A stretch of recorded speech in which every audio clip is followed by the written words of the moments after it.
Some Black actors and entertainers don't get a chance to have their life story told, from their trials to the triumphs, until it's too late.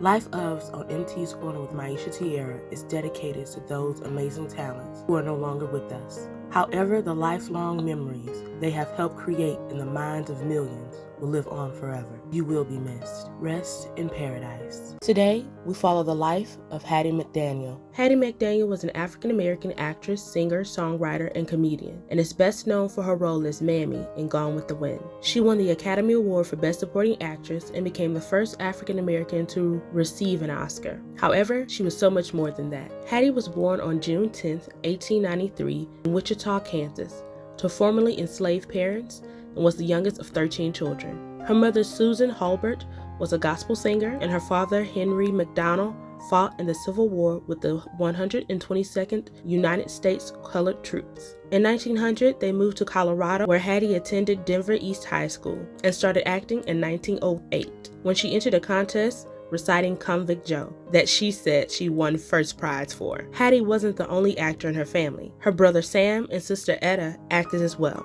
Hattie was also a songwriter, and she honed her skills working with her brother Otis's Carnival Company, a minstrel show. In 1911, she married Howard Hickman in Denver, Colorado. She went on to start her own all-female minstrel show in 1914 with her sister Etta, called the McDaniel Sisters Company. Unfortunately, in 1915, her husband passed away, and then in 1916, her brother Otis passed away. And during that time, her minstrel show lost money, and she didn't get her next break until 1920. And from 1920 until 1925, she appeared with George Morrison's Melody Hands and song with the Melody Hounds on station KOA in Denver. Hattie also was married during that time to her second husband, George Langford. Unfortunately, he died in 1925 due to a gunshot wound soon after they were married. And until 1926, all the way until 1929, she continued to work with Professor George Morrison's with the Melody Hounds on station KOA in Denver. She recorded many of her songs for Oki Records and Paramount Records in Chicago. Then the stock market crashed in 1929. After the stock market crashed, the only job she could get was as a washroom attendant at Sam Pick's Club, Madrid near Milwaukee. Initially, the owner was against her performing, but eventually they allowed her to, and she became a regular performer there. In 1931, she moved to Los Angeles to join her brother Sam and sisters Etta and Orlena. It wasn't easy for her at all, and when she couldn't find acting work, she took jobs as a maid or a cook. Sam worked at KNX radio program and was able to secure a spot for Hattie to perform, and her radio name was Hi Hat Hattie, a bossy maid who often forgets her place. The show became extremely popular. However, her pay was never increased, so she had to continue to work as a maid. There is confusion over what was Hattie McDaniel's first motion picture. IMDb listed as the film Deep South, starring Willie Best and Daisy Burford, where she portrayed an unknown role. However, Wikipedia lists the film as coming out in 1937, and it received an Academy Award as Best Two-Reel Short Subject for the March 3, 1938 Academy Award. Across all sites, her second film appearance was as an injured patient in the Lou Ayres and Mae Clark feature film The Impatient Maiden, released March 11, 1932. The feature was directed by James Whale, and he was known as the director of the 1931's Frankenstein at the time. From 1931 until 1934, Hattie appeared in 18 films, and they were all uncredited, and in between these films, Hattie continued to work as a maid. It wasn't until 1934, in Will Rogers' motion picture, Judge Priest, that she received her first credit on-camera role when she portrayed Aunt Daisy. This was a major role for the actress, and not the completely stereotypical maid she'd been playing. John Ford, the director, recognized her acting ability and had additional scenes written and cut down the role of the lead African-American actor, Stephen Fetchit, who portrayed over-the-top, very stereotypical characters. As a result of the script changes, Ford caused a little bit of bad blood between the two actors. She joined the Screen Actors Guild in 1934 and began to attract bigger opportunities and land larger film roles. Fox Films Corporations put her under contract to appear in The Little Colonel with Shirley Temple, Billy Bojangles Robinson, and Lionel Barrymore. She played a servant who longed to return to the Old South. In 1935, in the film Alice Adams, she annoyed white Southern audiences because she stole the spotlight from Katharine Hepburn. Whenever she was on screen, she was always the center of attention. In 1936, in the film Showboat, she sung a verse of I Can't Help Lovin' That Man with Irene Dunns, Helen Morgan, and Paul Robinson. and I Still Suits Me with Robinson. Does you ever wash the dishes? Does you do the things I wish you? Does you do them? No, you don't. Will you do them? No, you won't.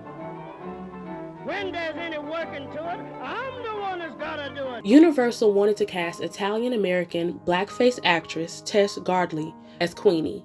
Gardley had portrayed the role in the original Broadway cast, but James Whale knew about Hattie McDaniel's blues singing and acting. He insisted she become his Queenie, the wife of Joe, portrayed by Paul Robeson. Even with the praise for her performance in Showboat, the casting director put Hattie McDaniel back in the non-singing role. This was in RKO Pictures' The Bride Walks Out, released July 10, 1936. After Showboat, she had major roles in Shortanga, The Shopworn Angel, and The Mad Miss Morton. One that stood out was Racing Lady. The plot is not important, but the billing is. It is said that Hattie McDaniel is billed in the picture's publicity in 4th position, and that poster can't be found today. And this was a reflection of her draw power since Showboat when she was placed on the actual poster. But in reality, the official cast listing for Racing Lady shows her as 8th behind Willie Best, a reflection upon how the casting directors looked at her being able to play other roles since a housekeeper. The role she was best known for as Mammy in 1939's Gone with the Wind had fierce competition even before Hattie ever received the role. First Lady Eleanor Roosevelt even wrote in to have her maid Elizabeth McDuffel be given the part. Hattie didn't think that she would get the part because she was more well known as a comedic actress at that point in her career. However, she landed it. But there was controversy from the start with that role because the NAACP fought to have racial content removed, especially the N-word and scenes that were historically inaccurate. Throughout that fight, they were able to get some things modified in the film. The filmmakers edited the attack scene of a black man who attacked Scarlett O'Hara and modified some of the lingo that was used, but they kept the term darky. At the premiere of the film in Atlanta, Georgia, the studio head, David Selznick, fought to have Hattie attend the premiere of the film. However, the MGM studios wanted him not to due to the segregation laws, and Hattie convinced him to attend the premiere without her. She, however, was able to attend the Hollywood debut on December 28th, and Selznick insisted that her picture was also featured prominently in the program. Her character was a house slave who repeatedly scalded her owner's daughter, but always showed respect to her owners. To the white press, she said she loved her character, Maddie. She said, "I think I understand her because my own grandmother worked on a plantation. Not unlike Tara, her role alarmed white audiences and black audiences alike. White audiences thought that she was too familiar with her white owners, and black audience felt that her accepting the role added to the Hollywood stereotype of black people while they were currently fighting for their civil rights. She even tried to take her Mammy character on the road, however black audience weren't receptive to it. Even though black audiences were happy for her success, it was a bittersweet moment for them due to the stereotypes that Hollywood had black actors playing. They felt that Gone with the Wind celebrated the slavery system and condemned the forces that tried to destroy it. The NAACP put pressure on the studios and the leading black actors at the time to pressure the studios to offer more substantial roles. They said such roles made it difficult for all black people to overcome racism and succeed in the entertainment industry. Hattie was accused of being an Uncle Tom. However, Hattie didn't see it that way. Hattie felt that it was a class-based issue and told a white columnist, "Why should I complain about making $700 a week playing a maid? If I didn't, I'd be making $7 a week being one." She was also criticized because she did not take part of the civil rights protests. Hattie and other black actors and actresses feared that their roles would be evaporating from Hollywood if the NAACP continued on criticizing Hollywood standards. She blamed these antics for hindering her career. And after speaking with Heidi Hopper, a gossip columnist, even she leaned towards that Hattie's career troubles were not the result of racism, but had been caused by McDaniel's own people. In the midst of that, the 12th Academy Awards rolled around. Ambassador Hotel, where the awards took place, was segregated. Producer David O. Selznick had to petition and have others put pressure on the ownership of the Ambassador to permit Hattie McDaniel to be there, and Hattie wasn't able to celebrate as much as she would have liked to. She and her escort were required to sit at a segregated table during the Academy Awards, a table only for two, at the far wall of the room, and her agent William McLajohn sat with them. When Hattie attended, it was said, "Hattie McDaniel earned that gold Oscar by her fine performance of Mammy in Gone with the Wind." The other nominees were Geraldine Fitzgerald, for Wuthering Heights, Edna Mae Oliver for Drums Along the Mohawk, and Mariah Ospensky for Love Affair. If you had seen her face when she walked up to the platform and took the gold trophy, you would have had the choke in your voice that all of us had when Hattie, hair trimmed with gardenias, face alight and dressed up to the Queen's taste, accepted the honor in one of the finest speeches ever given on the Academy floor. Future. I sincerely hope I shall always be a credit to my race and to the motion picture industry. My heart is too full to tell you just how I feel. And may I say thank you, and God bless you.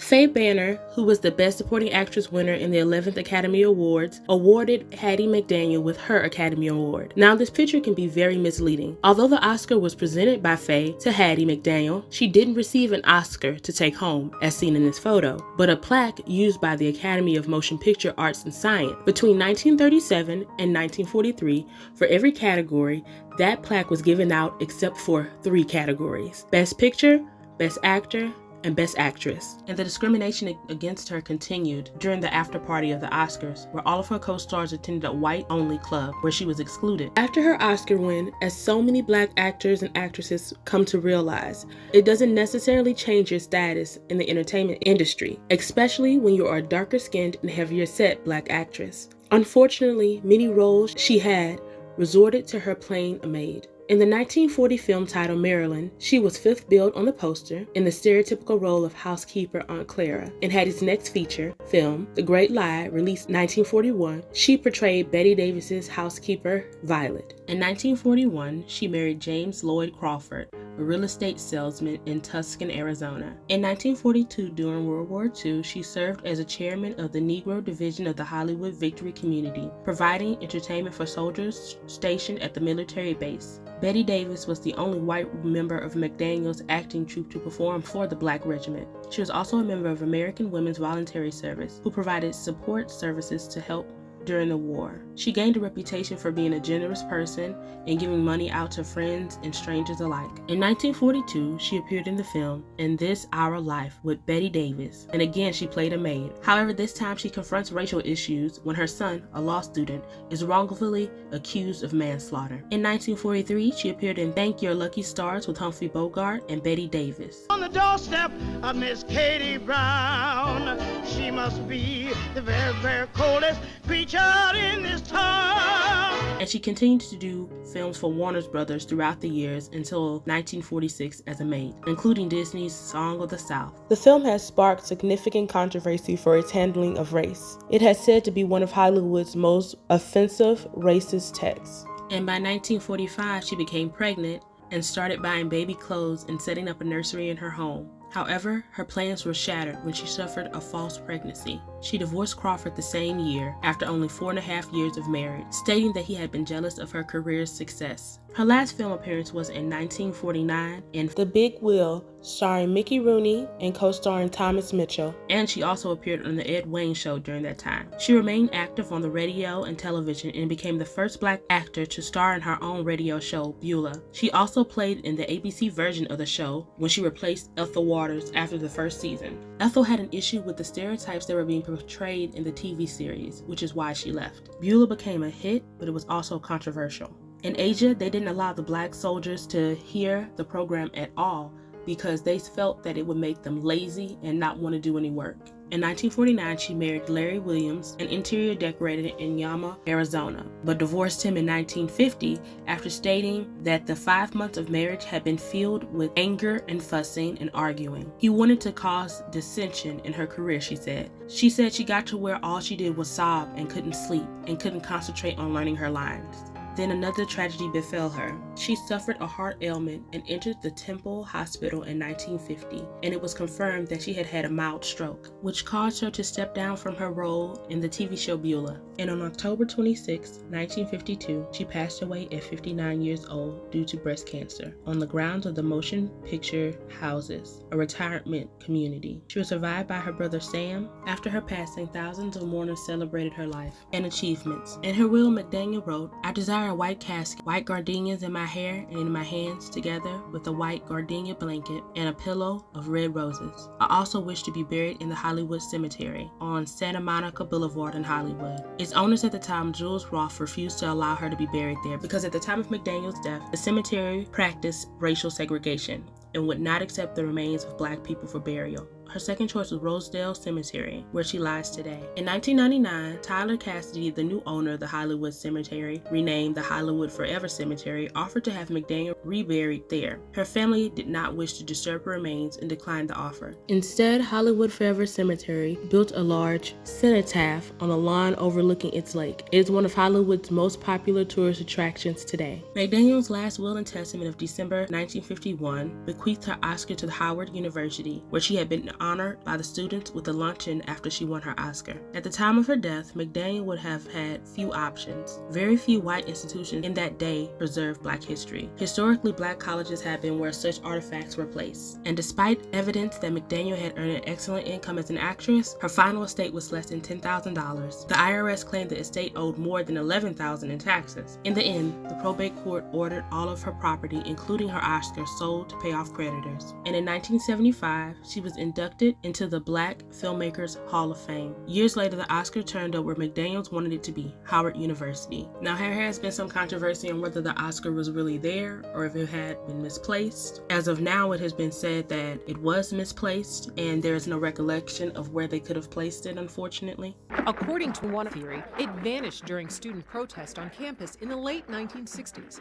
Those turbulent times created chaos. Back then, many students at Howard held treasures like Hattie McDaniel's Oscar in contempt. The fact that she was given an Oscar for a role which really demeaned people of African descent was so opprobrious to me that had I known that it was there, I would have destroyed it. So my father has made it very clear that he would like to see either it found, and then, we still have hope that it will be found, replaced if possible, but if not, at least their acknowledgement that she did receive the statute.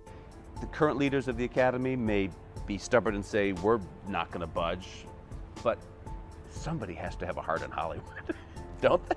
But McDaniels has a very strong legacy. She has 2 stars on the Hollywood Walk of Fame, one at 6933 Hollywood Boulevard for her contributions to the radio, and one at 1719 Vine Street for motion pictures. And in 1999, the actress and singer Carla Burns launched her one-woman show, Hi Hat Hattie, in honor of McDaniels' life. In 2002, McDaniels' legacy was celebrated in the American movie classic Beyond Tara, The Extraordinary Life of Hattie McDaniel, and produced and directed by Madison D. Lacey and hosted by Whoopi Goldberg. The film won the 2002 Daytime Emmy Award. McDaniel became the 29th inductee in the Black Heritage Series by the United States Postal Service. Her 39-cent stamp was released on January 29, 2006, featuring a 1941 photograph of McDaniel in the dress she wore to accept the Academy Award in 1940. And people continue to honor her to this day, including the likes of Monique when she accepted her own Oscar. I want to thank Miss Hattie McDaniel for enduring all that she had to so that I would not have to. We get a letter from Simone Sheffield, along with a gardenia. And she is friends with the McDaniel family. And she said this is the flower that Hattie McDaniel wore in her hair the night she won the Oscar. So it was a no-brainer. We pick out the blue dress because that's the same color Hattie McDaniel wore that night. And then as I'm getting ready and getting prepared, we're watching the video as Hattie McDaniel is accepting her Oscar. It was a feeling of, wow, I'm watching this woman years ago, before I was even born, walking this journey and accepting this amazing award, and now I sit in the position of being nominated for this award. And because of that woman, I could sit in that position. So it was just an amazing feeling. That is the life of the underrated Hattie McDaniel, who dealt with the cards that life gave her in a time where she was born into a world full of adversity, racism, and segregation, and was able to persevere and find success. Thank you, Ms. Hattie, for paving the way for Black actresses like me and so many others. Y'all stay safe out there, and see you online next time.